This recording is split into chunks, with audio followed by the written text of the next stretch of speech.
Meeting of the Licensing and Occupation Committee of this session. Welcome, everyone. We strive to start on time. That's the reputation of this committee. So, members, please be here on time. We can only get our jobs done if we're here in a timely manner, and when we get here on time, we respect everyone else's time. So that's what's important, because everyone is busy. We have some new members, which I'd like to welcome. Senator Amanda Mays Bledsoe, welcome. Where are you? There you are. Also want to welcome back Denise Harper Angel. Where is she here? I don't think she's here. We will go over the rules or the protocols for this session in this committee. Of course, we want to always have your phone on silence. We will have a rule about committee subs. Since we meet on Tuesdays, the committee subs will be due by the close of business on Friday. So if you have a committee sub, make sure you get it to the staff by close of business Friday. We will not allow PowerPoints and presentations. We will not allow remote testimony. And we ask that those who testify, and then that others in that same group then do not repeat the same testimony. We also ask that if you wish to speak, make sure you sign in. If you wish to speak, make sure you sign in. I think that covers everything. Madam Secretary, call the roll. Senator Adams. Senator Douglas. Present. Senator Harper Angel. Senator Higdon. Senator Howe. Senator Mays Bledsoe. Senator McDaniel. Senator Nemus. Present. Senator Thayer. Here. Senator Thomas. Here. Chairman Schickel. Here. Let the record reflect we do have a quorum and are duly constituted to do business.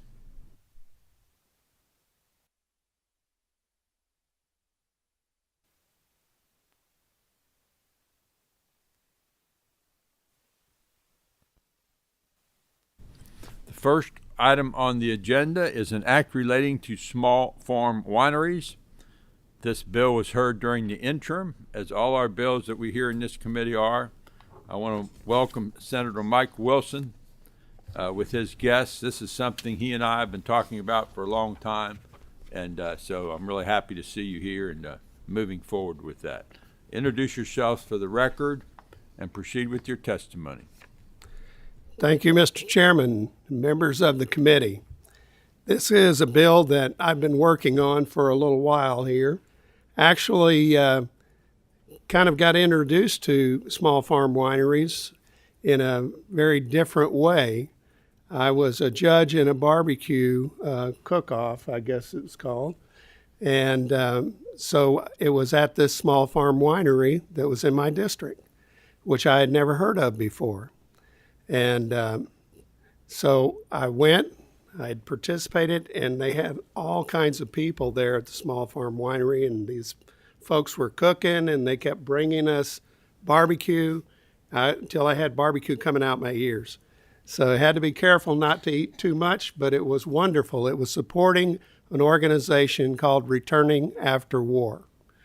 Currently, that barbecue festival or barbecue cook-off, whatever you want to call it, you'll probably call it something. It is the state championship barbecue cook-off in the state of Kentucky. And actually, those that win this go to the one that's the national barbecue cook-off, and that one is located, where's that one located? In St. Louis? That's correct, Senator. Okay. It's located in St. Louis. It is the Jack Daniels barbecue cook-off that they have there. And so I got introduced to this man sitting to the right of me, who is Derek Huff, and he is the owner of the small farm winery Travelers cellar that I was at. And I found out that we had something in common. We were both Marines. And in fact, he had been a drill instructor. He's retired from the Marine Corps. I didn't. I did 8.5 years, but that's not long enough to retire. But he's a guy that's in combat, that's trained Marines for combat. And he would be the guy that had been yelling at me when I was in boot camp. So, but anyway, we've become good friends, and I found out that they did not have any distribution. And so that was very concerning to me. And so at this point, I'm going to let them go ahead and give their testimony to you. And you do have a couple of forms that are in your folder that they will be referring to. So, and I think Brian Young on the end may be referring to those in his testimony. So go ahead and introduce Derek. Welcome, proceed. Good morning, Senators. Before I give my presentation, I'll just introduce myself. Derek Huff. I'm the Vice President of the Kentucky Wineries Association and owner and winemaker at Traveler Cellar Winery. Yes, good morning. I'm Brian Young. I'm the treasurer on the Kentucky Wineries Association. I'm also owner of 1922 House Vineyards and Winery in Jessamine County. Thank you. So thank you, Chairman, and good morning, Senators. On behalf of all small farm wineries across our Commonwealth, we thank our bill sponsor, Senator Wilson, and co-sponsors, Senator Schickel, Deneen, Frommmeyer, and Wheeler, for recognizing the plight of Kentucky small farm wineries. SB 28 represents frustrated small farm wineries across our state. For decades, Kentucky wine has been cast aside and ignored by distributors within the Kentucky three-tier system of alcohol regulation. Distributors exist for many reasons, one of which is to increase competition, not eliminate it. When one tier fails to provide basic functions, the system as a whole is failed, which creates bias within the marketplace. Even worse, it creates a tip in power to one entity. Distributors are supposed to help each other, help level the playing field for smaller producers, making it possible to extend the reach of their brand beyond the local market. However, without access to those distributors, small farm wineries struggle to penetrate larger markets dominated by big-name producers. Wholesalers will have you believe that they are somehow the victims here, when in fact they have created this problem. Wholesalers in our Commonwealth are attempting to hold all the cards. We do not possess the deep pockets to lobby here in Frankfort, of which the multi-million-dollar distributors have. We represent 78 true mom-and-pop businesses which provide vital tourism dollars and tax revenue in your districts. Imagine how much more revenue we could generate if we had a larger presence in the retail market. We could grow it here, produce it here, and sell it to all who come enjoy beverages within our Commonwealth. We know wholesalers have been beating down your doors to fight this bill, and you deserve to make informed decisions based off of all the information. In business law, the term unconscionable describes business relationship in which one party has zero bargaining power and the other party has all the bargaining power. This is the unconscionable situation we are in. Wholesalers have freely admitted that their main concern with this bill has nothing to do with Kentucky wine at all, but rather has everything to do with what the craft liquor industry and out-of-state wineries might want to do in case this bill passes. We worry about what Kentucky wine industry must do to remain relevant. Specific to this, wholesalers have applied a fear tactic, stating that out-of-state wineries must or might overrun our state to self-distribute their products. Senators, this position is unfounded and unsupported. States with 1 million gallon, 500,000 gallon, and 250,000 gallon self-distribution allowances have shared with us that they were not overrun in any way by outside wineries looking to come in and self-distribute. Again, the wholesaler's position is both unfounded and unsupported. Our industry has been stretched to a breaking point over the last few years, as with many businesses. The lack of parity in the beverage industry is a continual reminder that the Kentucky wine industry is a second thought. That is why we are here today. For the majority of us, wholesalers will not move our products. We are too small, and thus we're not profitable for them, and we recognize that. However, when producers of Kentucky wine cannot represent their products on the shelves of retailers, there exists a bias in the marketplace for out-of-state wines. Do you know, Senators, that over 99% of Kentucky wholesalers' portfolios consist of out-of-state wines? That means Kentucky wine makes up approximately half of 1% of their portfolios. Self-distribution begins to provide the ability for Kentucky small farm wineries to represent our products on shelves alongside wines from other states. Many surrounding states have long recognized the need for craft beverage self-distribution. Our neighboring state, Ohio, allows their small farm wineries to self-distribute 250,000 gallons per license holder. Illinois also offers 25,000 gallons. We are asking to self-distribute 30,000 gallons, and this number represents 6% of what we are currently allowed to produce as a small farm winery. Many states' legislative bodies have recognized how disparaging of an issue distribution is and have allowed unlimited self-distribution for their small farm wineries. Wholesalers want complete control of distribution in our state, while their wine portfolios are comprised of 99.5% or greater from other states and other countries, but not Kentucky. Their fear tactics about outside wineries coming in are unfounded and unsupported. Senators, isn't it about time that Kentuckians support Kentuckians and the products produced in Kentucky? The distribution problem in our state is not limited to just our industry. The craft brewing industry has experienced the same lack of equal representation. This legislative body recognized the lack of parity for microbrewers, and you acted. Your vote to benefit Kentucky microbreweries in 2021 has provided a lifeline to those microbreweries and has allowed them to begin to thrive. Small farm wineries need you to act again.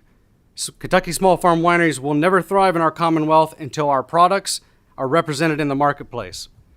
The craft beverage industry is rapidly changing, and legislation must keep up, else Kentucky small farm wineries will be left floundering in the wake of progress. SB 28, the allowance of small farm wineries to self-distribute 6% or 30,000 gallons of their allowable production, represents Kentuckians supporting Kentuckians. At this time, I'd like to turn it over to Brian Wilson, our treasurer for Kentucky Wineries Association, and he is going to speak about the two documents included in your folders. So thank you, Derek. And I guess I've just become the son of Senator Wilson because it's Brian Young. So that no worries. That so in any event, first and foremost, thank you for your time this morning. On behalf of Kentucky Wineries, we certainly appreciate that. I would also share Happy Valentine's Day to you, senators. And I would just simply propose, if you're looking for the ideal Valentine's gift, Kentucky wine represents a perfect opportunity to be able to serve that purpose. So thank you. So yes, Brian Young, and I'm the treasurer of the Kentucky Wineries Association. So I'd like to bring your attention to there's a document that's in your portfolio. I've got a color document. I can certainly put that in your hands, but you'll see it's a spreadsheet, and it kind of gives I think a little clearer picture or kind of a visual in terms of maybe what you can see that Kentucky wineries are faced with. One of the things I would kind of bring your attention to, and all this data is simply pulled from either the wholesalers' website themselves or the individual distributors as well. So I'm simply pulling data, or we pulled data that's available online, readily available. So first and foremost, just to kind of recognize the Wine and Spirits Wholesalers of Kentucky, they have listed on their website, they have three key members, Southern Republic and Heidelberg, and they have associate members. And you'll see in their associate members, from what we could gather, 4 of those associate members are simply based in Ohio. So 36% of the Wine and Spirits Wholesalers of Kentucky are Ohio distributors asking today to have influence in a bill that has something to do with Kentucky wine. So take that into account as we move forward. The other element is this: if we look at Kentucky wine history, and I think vast majority of you are probably aware of Equus Run. And Equus Run was established in 1998. And I think that's a pretty good measure, a pretty good mark, because that's 25 years ago that Equus Run came on the marketplace, and they're a big profile. I think everybody recognizes that. So 25 years from 1998 to where we sit today, and you look at this list here that I have in front of me, the same list that you have in front of you, there are four Kentucky wineries represented in the wholesaler profile. 25 years to get to 4. We have 78 wineries in the state of Kentucky, and again, only 4 or 5% are represented by distributors. And yet today, the distributors are going to come up here and counter in terms of why SB 28 should be opposed. I think this document kind of shares light in another sense. So I would also bring down the sense that the wholesalers' position is that we're going to be overrun with out-of-state wineries. So let's just pause and take a look. Let's look simply at the very first column down here underneath the first distributor, Southern. So the concern is out-of-state wineries. So let's look at who Southern distributes, at least from their website. They have one Kentucky winery, Stonebrook. Okay, then their concern is outside wineries. So now let's look at who Southern distributes. Wines from California, Michigan, New York, Ohio, Oregon, Pennsylvania, Texas, Virginia. It doesn't stop there. Let's look at other countries. So we're not supporting Kentucky. Now we're sliding into Austria, Chile, France, Italy, New Zealand, Spain. Now, each one of you have this list in front of you, and I could simply take a moment and simply read down through list after list after list of all the locations that come into Kentucky through the wholesale distributors that are not Kentucky. Who should be worried about the non-passage of SB 28? It's the Kentucky wineries, because clearly the wholesalers are supporting outside the state wineries and outside the country wineries. So Derek actually mentioned in terms of Kentuckians supporting Kentuckians. SB 28 is just that. It is Kentuckians supporting Kentuckians. Each one of us are farmers. I know behind me I have wineries who are in this state. We are farmers. We produce in this state. We support locally. So, for example, my labels in my winery, they are literally produced. Senator Douglas, you'll appreciate this. My labels are produced by Turner Labels in Nicholasville. They are 4 miles away. Now, I promise you, when I look at the list that I have in front of you, that the wholesalers distribute, how many California wine, New York wines, or Italian wines have their labels produced in Jessamine County? I think we have the answer to that question. The answer is no. So certainly you see the passion that it brings forth in this, but long have the Kentucky wineries been, I guess maybe the redheaded stepchildren in the whole mix, so to speak. So this document, certainly you can take a peek through there. I think it speaks volumes in terms of why we should support SB 28. Thank you. Why there's tremendous support on that. On the second document, support SB 28, so they'll have a second file within that. I just kind of point through here, because one of the key concerns within the wholesalers is they're speaking of that we will be overrun with outside wineries. So we said, you know what, let's do a little research and try to understand, is that the case in other states who have far greater numbers in self-distribution? So in contacting the Michigan wine component that actually oversees all the wineries in Michigan, and they have an allowance of 1 million gallons in self-distribution, the unequivocal answer was no. They are not overrun by outside wineries. So again, the wholesaler's position on the outside wineries coming in is unsupported. As you look down through here further, you have Missouri 500,000 gallons, the same situation. So as you walk down through here and see that particular list, you will see again the unsupported element to the outside, the wholesalers having that concern about outside wineries coming in and self-distributing. Thank you. You're welcome. Thank you. So I will turn it back over to Derek. And I think we're ready for questions. Is that? Yes, again, thank you, Senators.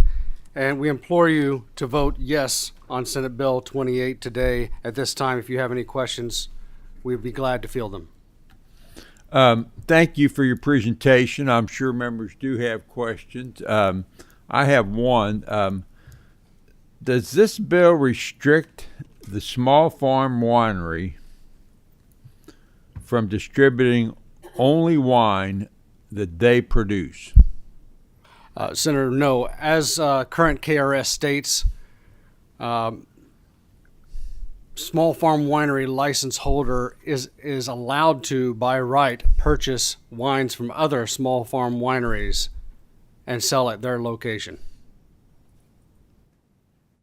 But no, the intent of this is not for another small farm winery to distribute another small farm winery's wine. That is not what's intended here. that's not the intent, but this bill allows that.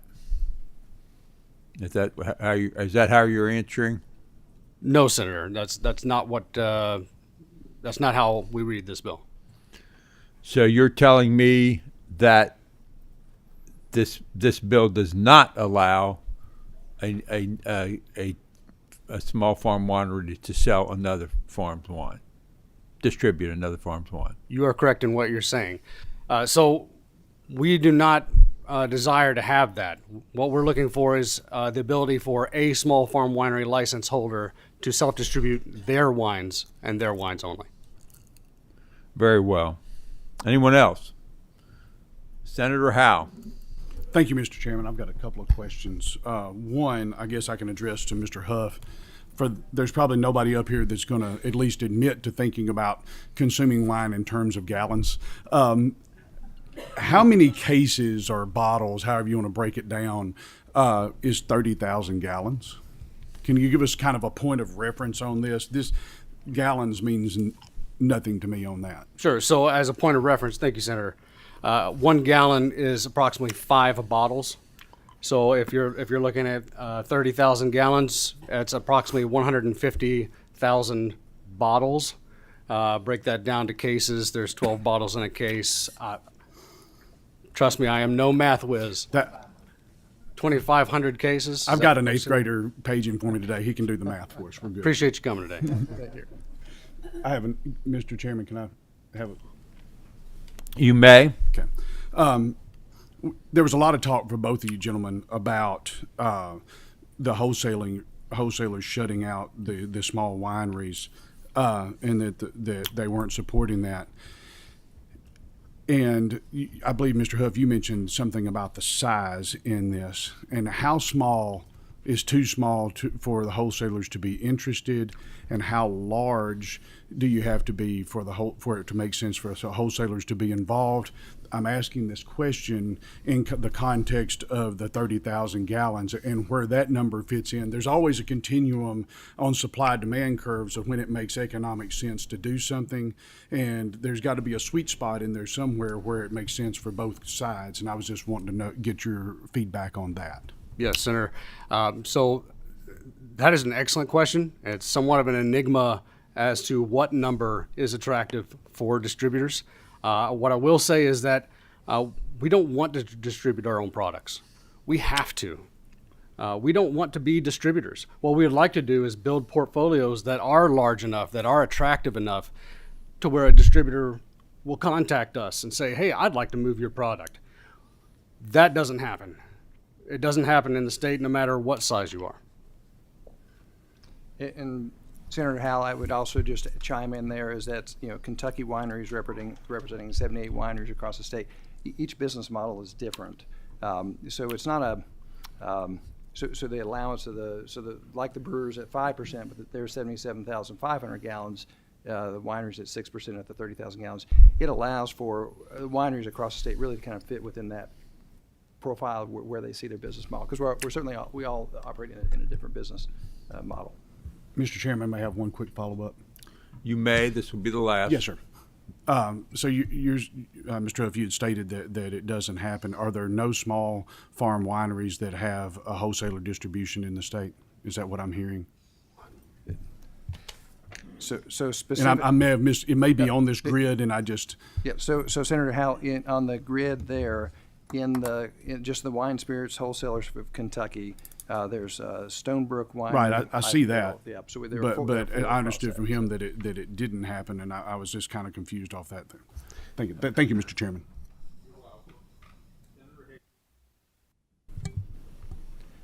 Thank you, Mr. Chairman, and I've spoken with the sponsor several times. I'm supportive of this bill.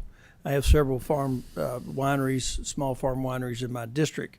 I've talked to the sponsor about this. My concern is the 30,000 gallons. Is how do we arrive at that figure? And is that is the magic point somewhere lower than that? That's my concern. Is the 30,000 gallons. So that's a great question, Senator Higdon. So first and foremost, we'll go back to Senate Bill 15. That was the allowance on the brewers, and the brewers, they're allowed to produce 1,550,000 gallons. Their allowance in SB 15 gave them 5% at 77,500. So if you look at on parity, so if we take the wineries on parity, I know we're at 6%. 6% puts us at the 30,000 gallons. 5% puts us at 25,000 gallons, and certainly 25,000 gallons has us on parity. So therein lies where the number comes from. In support of that number, if I might throw out just one additional thought behind that, had the opportunity to speak with the representatives in Ohio who represent all the wineries across the collective state. About 20 years ago, they put in the allowance for Ohio wineries to self-distribute 250,000 gallons. That was done 20 years ago. If you're familiar with the Ohio wine industry, it's a very flourishing wine industry. So at the point that they introduced 250,000 gallons, significantly higher obviously than our 30,000, the Ohio wineries are much smaller. And what we've seen, if you look at Ohio as a kind of a poster child, it's really allowed that industry to flourish and Ohio to create all the tourism and the growth in the wineries. So establishing, obviously we have the parity with the brewers, and then also recognizing our sister state in Ohio as a good example. Thank you, sir. Okay. Thank you. Senator Adams. Thank you, Mr. Chairman, and I apologize I was late. I was coming from another committee and going to another committee. I'm struggling with this a little bit, and particularly on the parity thing, because when you talk about parity, bourbon is different than beer, that's different than wine, and so they're separate and distinct products. And I'm going to kind of follow along the lines of Senator Higdon. The 30,000, it does seem a little high. I'm supportive. I want our small businesses and industries to thrive and grow. So if you are a small farm winery right now, what is your general output? How many gallons? Go ahead, Derek. So obviously we speak for, thank you, Senator. Obviously we speak for 78 different small farm wineries across the state who have varied production capacities and varied production output. So and speaking of craft beverages, we're not trying to say that we're the same as brewers, the same as distillers, but when we speak about craft producers, microbrewers, micro distilleries, and micro wineries, small farm wineries, that is the parity that we're discussing is the small producer. When it comes down to what we produce, I've only been in business for 3 years, and I've just recently increased my production space to meet demand at my tasting room. I'm not currently in any retail locations. I'm hoping to rectify that with this bill. But I produce approximately 1,200 cases a year, or somewhere around 15,000 bottles, something like that. However, Brian probably produces a little bit less than that, and there are small farm wineries in the state that produce exponentially more wine than I do. And they are still small farm wineries ran by a couple people who farm their own land and create their own products. So I guess what you're saying, and Mr. Chairman, may I ask one more follow-up? You may. You would like to be able to self-distribute everything that you produce. That's not necessarily accurate. So everything that we could produce would be upwards of 500,000 gallons, which our license currently allows. We are asking for 6% of that 500,000 gallons because we need to speak for all of small farm wineries across the state. So no, I will never produce 500,000 gallons. I will never produce probably anywhere near that number. However, we must take care of all small farm wineries in the state. In essence, though, this bill would allow me to move every bit of my product if I'm only producing 15,000 bottles, or let's say, 2,000 gallons a year. It would allow me to move 100% of my product. That was a long way to say yes. Well, it seemed like there was a bit of confusion, so I just want to make sure I Okay. cleared that up. Yeah. Thank you, Mr. Chairman.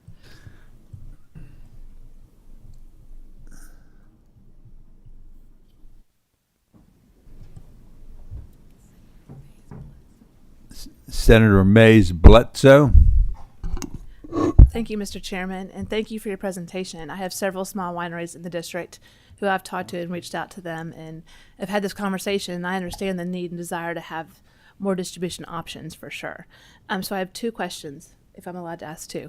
The first one is just to be sure I'm clear that there's nothing in the legislation that prevents an out-of-state winery from registering as a farm to table in the state and circumventing the legislation. So Senator Mays Bledsoe, thank you so much for your question. And so, correct, there is nothing in that.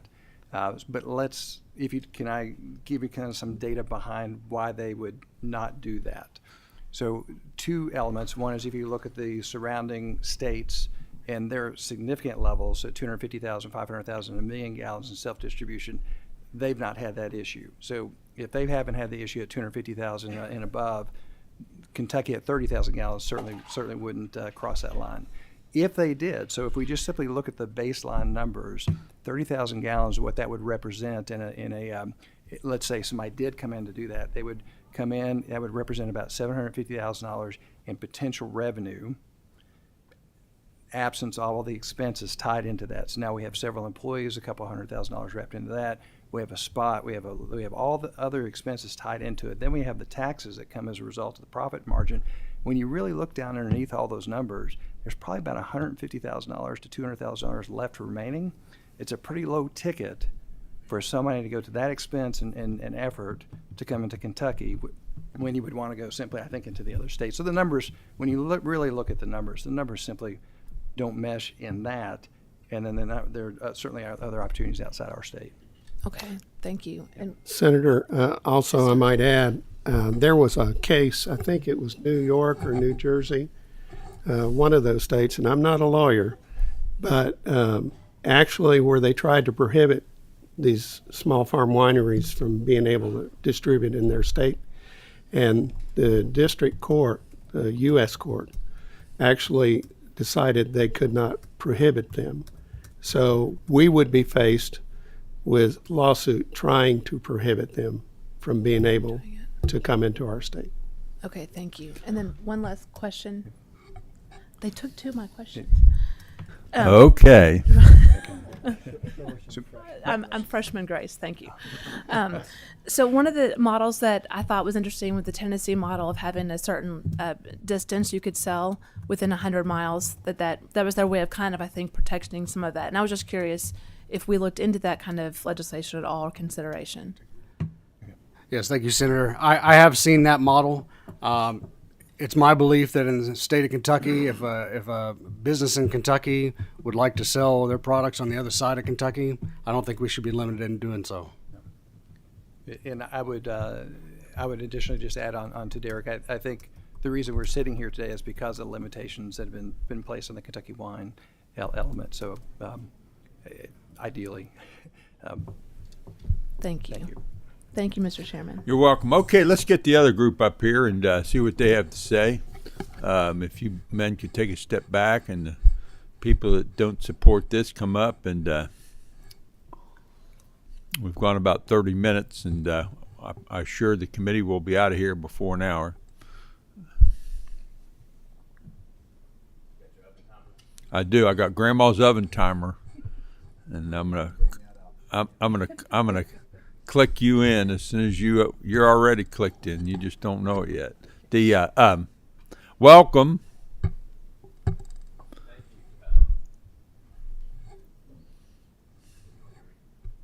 Oh, here we go. You think I've never been up here before?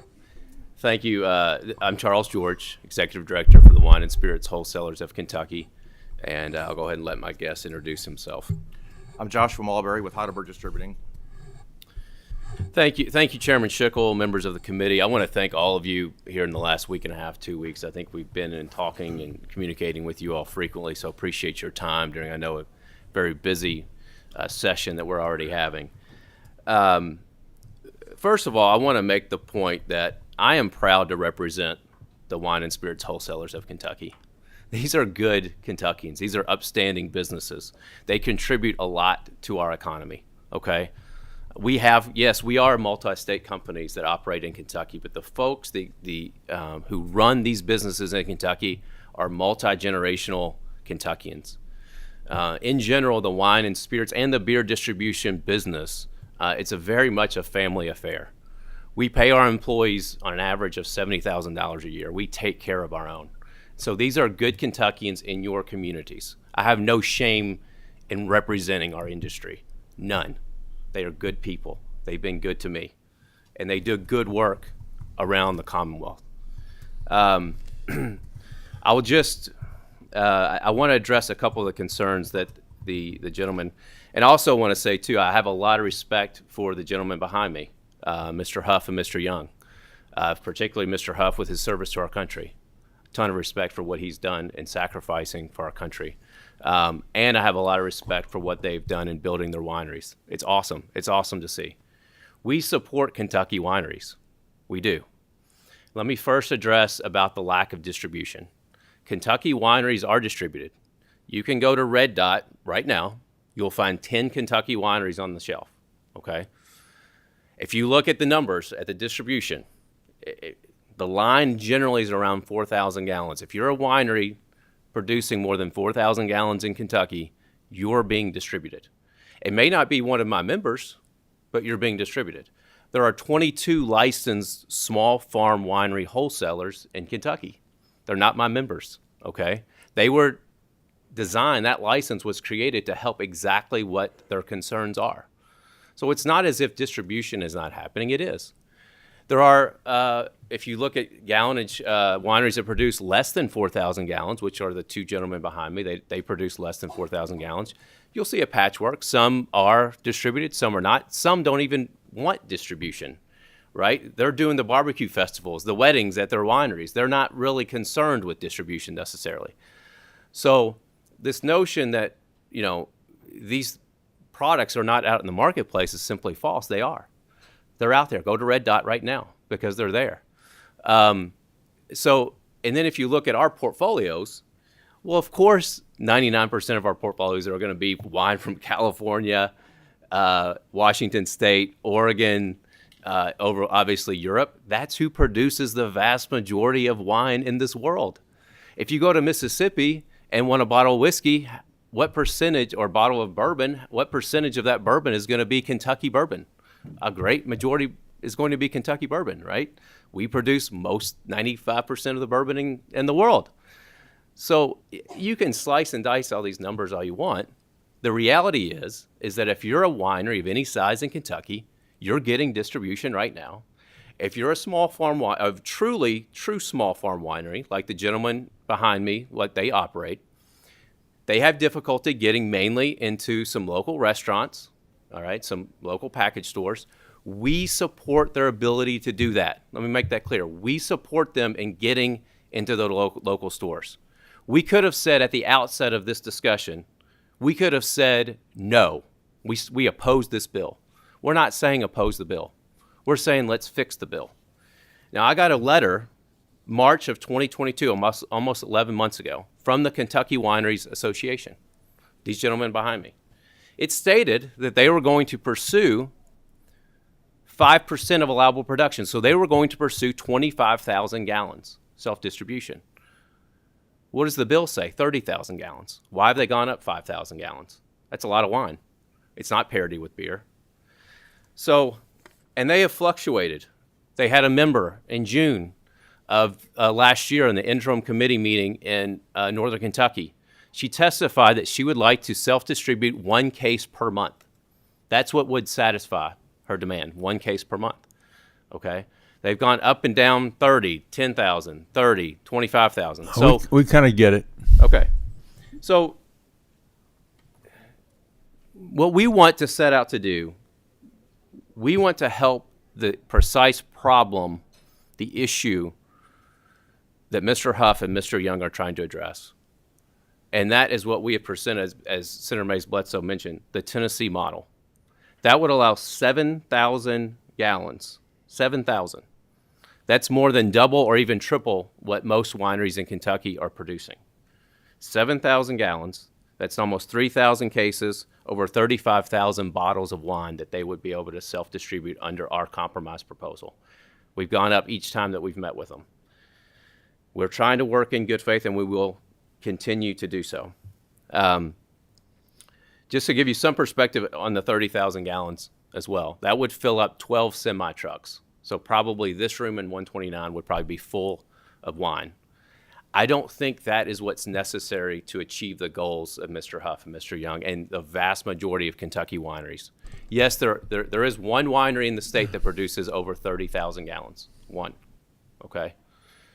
They're using a small farm winery wholesaler. They have distribution. To my knowledge, you see their bottles all over the place. I think they're doing just fine, okay? So there's one winery over 30,000 gallons. To compare that with beer, the Kentucky beer self-distribution limit is 2,500 barrels, okay?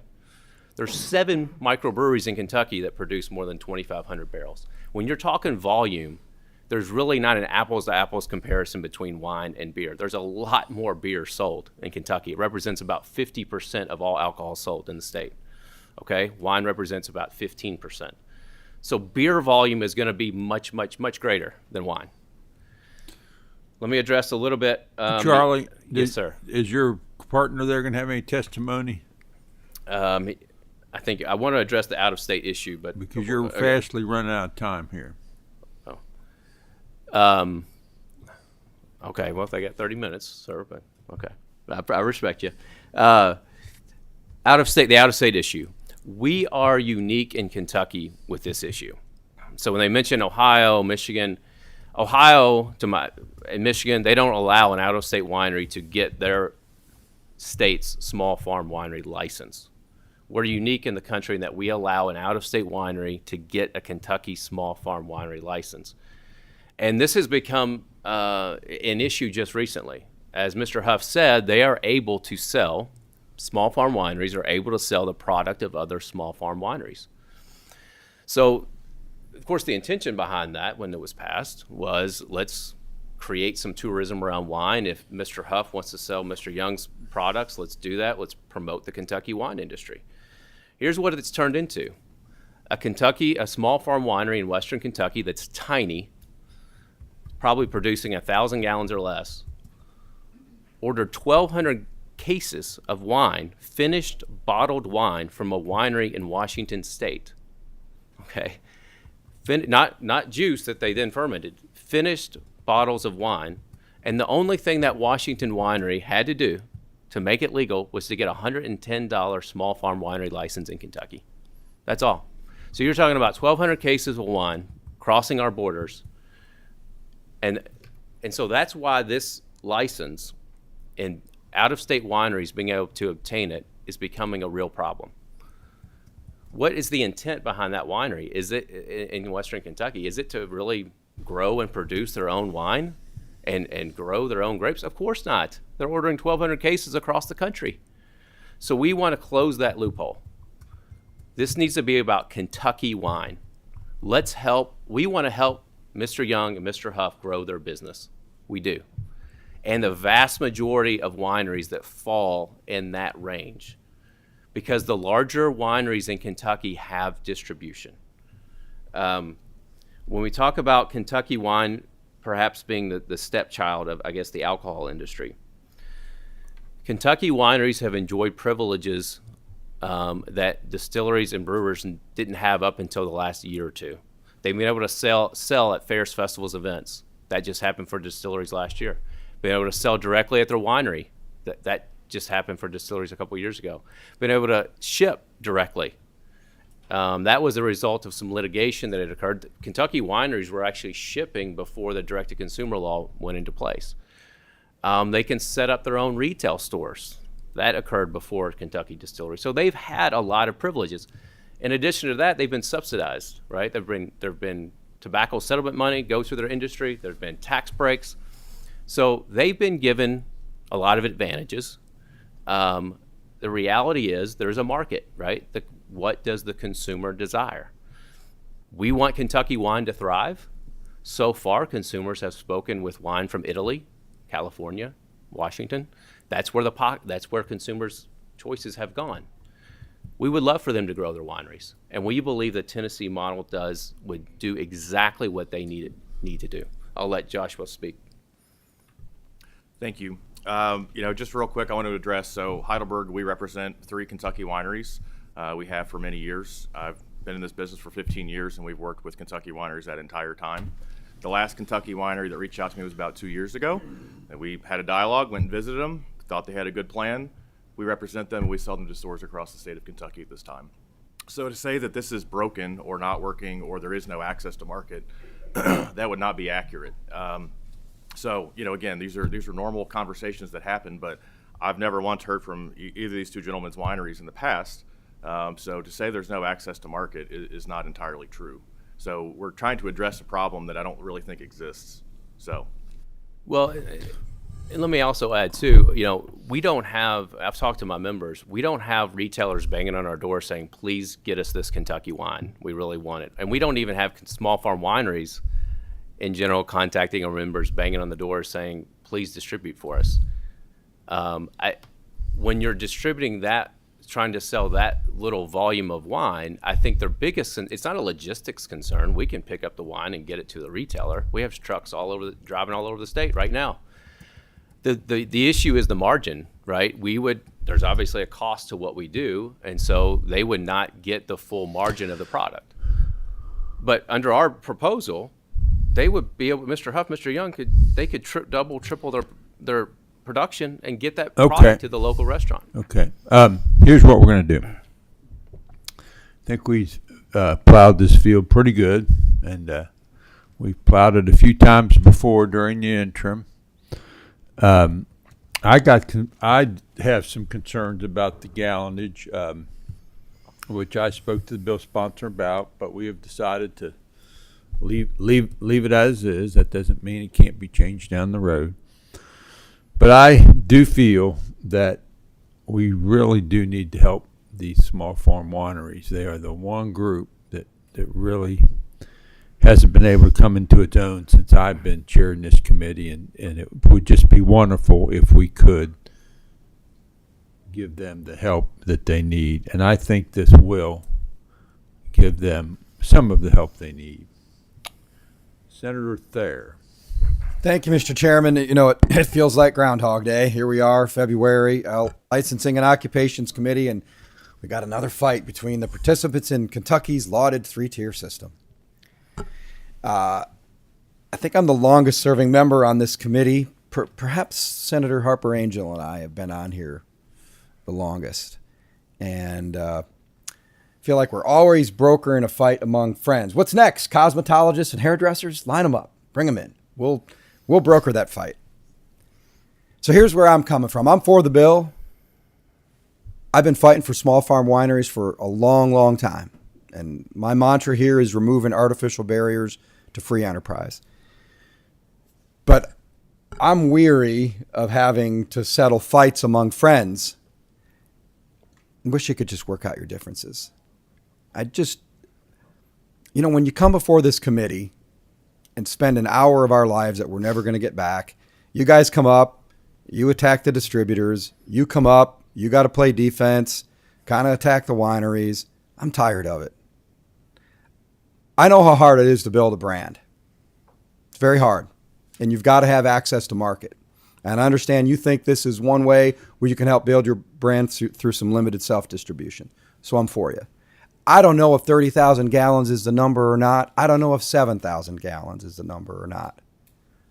Just work it out. Figure it out.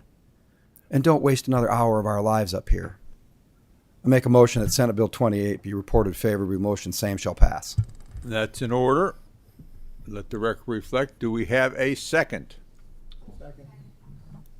Motion's been made and seconded.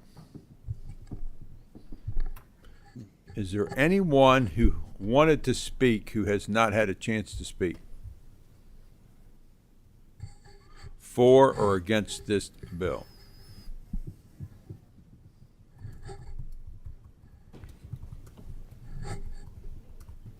Madam Secretary, call the roll. Senator Adams, I'd like to explain my vote.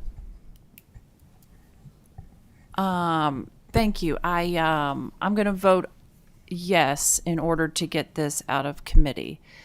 But I am very conflicted because if you think about what we're doing here with the 30,000 gallon limit, so if most of our small farm wineries produce less than that, we're essentially nullifying the 3-tier system because they have control over every single aspect of the product. So are we supportive of the 3-tier system or not? Because we're essentially eliminating it in this instance if you are able to control all aspects of your product from start to finish. So I'm going to vote yes to get it out of committee, but I'm one of those ones that thinks that limit needs, that 30,000 gallon limit needs to be reflected upon.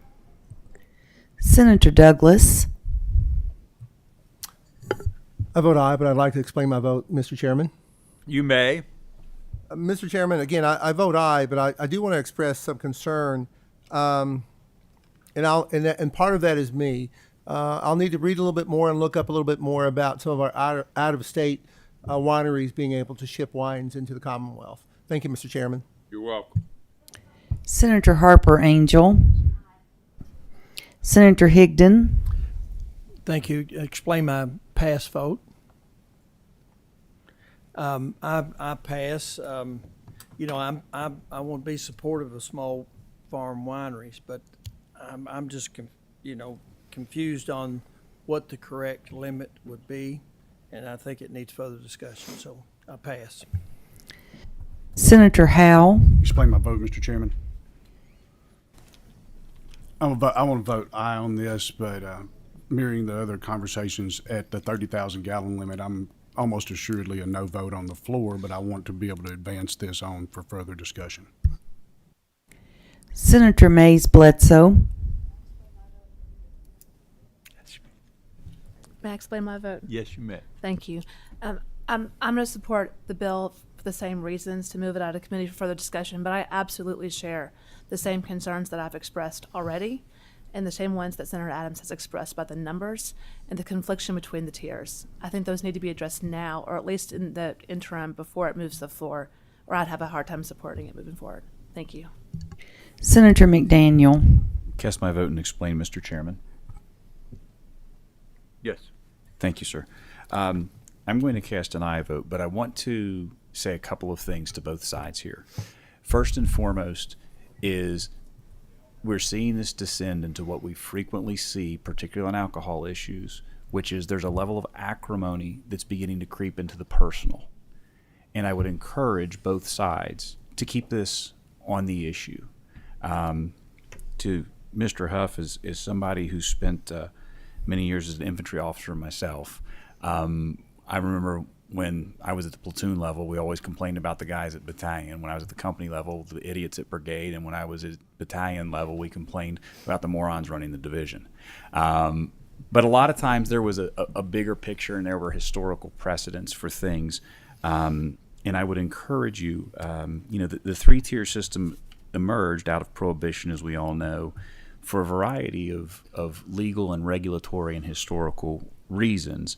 And a lot of these wholesalers, they were small entrepreneurs at one time themselves. We're generationally removed from their origins, but we do need to remember those things. To the wholesalers, I would encourage you guys to remember the little guys and how we support them or not. And they have a legitimate place in our capitalistic economy, and one that I think that you'll find the General Assembly continuing to support as we advance these issues. And so I encourage you guys to both pursue those aspects. Don't come either side waving a false flag, not necessarily deliberately, but out of a point of frustration, because that can happen in these things, particularly when you've dug up acres and had to plant vines and get them to a point where you have a marketable product, and then all of a sudden you find out you have some type of a silly, what appears to be a silly historical bureaucratic restriction on your ability to grow. That being said, probably look forward to coming down and getting some cases at some point in time. But I will say too, last thing, we want to help small businesses in Kentucky. That is the nature of why government exists, to set a framework for success. I believe, though, that we also have a historical obligation to those businesses who have grown up inside of a legal environment and operated in that way, to ensure that we don't get a reputation for shutting folks down who have done things inside of the law for years. That being said, I believe this has significant work to be done on it, on our floor before it flies. But I will vote aye today. Thank you for the time, Mr. Chairman. Senator Nemus. No. Senator Thayer. Aye. Senator Thomas. Mr. Chair, I'd like to explain my non-vote. Go ahead. Thank you, sir. This is an issue that I know quite a bit about. The reason being is that my wife owns a license to sell wine here in Kentucky. And because she is my wife, Section 57 precludes us as legislators from voting on issues in which we could have a financial benefit from that. And so in honoring the conflict that I personally have here under Section 57, Mr. President, I'm going to recuse myself from voting on this issue. Chairman Schickel. I vote aye, and would like to explain my vote. I want to point out to the members of the committee, when we have these problems in this committee, we have these problems because our industries are so successful, and we should never forget that. These problems that we're having are because of success, not because so many industries have problems because they're contracting. But we have good problems. Our problems are because we're not contracting. So always remember that. I vote aye. Senate Bill 28 is passed with favorable expression that same should pass.